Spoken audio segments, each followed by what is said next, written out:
Thanks for coming down, Matt. Mr. Secretary.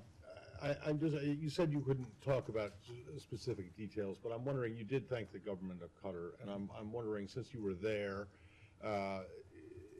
and they have an office, they host a Hamas office, if you could elaborate a little bit on what their role was, and if you continue to think that that channel there, them having an office there, is worthwhile.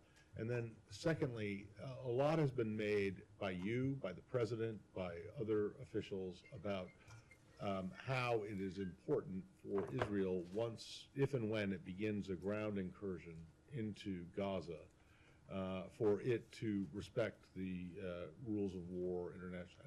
And I'm curious if you think that to date, even before that ground incursion has started, if Israel is respecting those rules and laws. Thank you.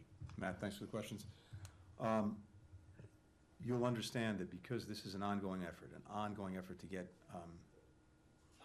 Americans who are hostage in this moment in Gaza out, to secure their release, to get them back with their families. I really can't go into any details about what we're doing, how we're doing it. And all I can say with regard to Qatar is, in this instance, we very much appreciate their assistance. Beyond that, I really can't say, because again, we want to focus on making sure that we're getting those who remain hostage back home and with their loved ones. That's the single most important thing. With regard to how Israel is conducting its operations, I think you've heard the President speak to this very clearly. You've heard me speak to this very clearly. We've said, we believe strongly that Israel has not only the right, but the obligation to defend itself against it's very hard to put into words, the nature, the barbarity of the attacks. And they really do have the obligation to defend themselves against it, to do whatever they can to try to make sure that this doesn't happen again. But we've been very clear as well that the way Israel does this matters, and in particular, it's important that operations be conducted in accordance with international law, humanitarian law, the law of war, as applicable, and that everything be done to minimize the loss of civilian life.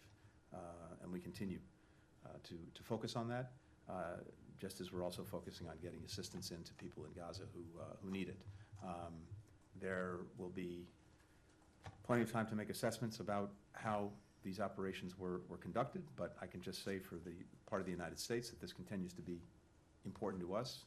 And again, it's what distinguishes us, distinguishes Israel from terrorist groups like Hamas, which not only have absolutely no concern for innocent human life, they intentionally use innocent human lives to hide behind, to use as, quite literally, as human shields, knowing that civilians invariably are going to suffer in conflict.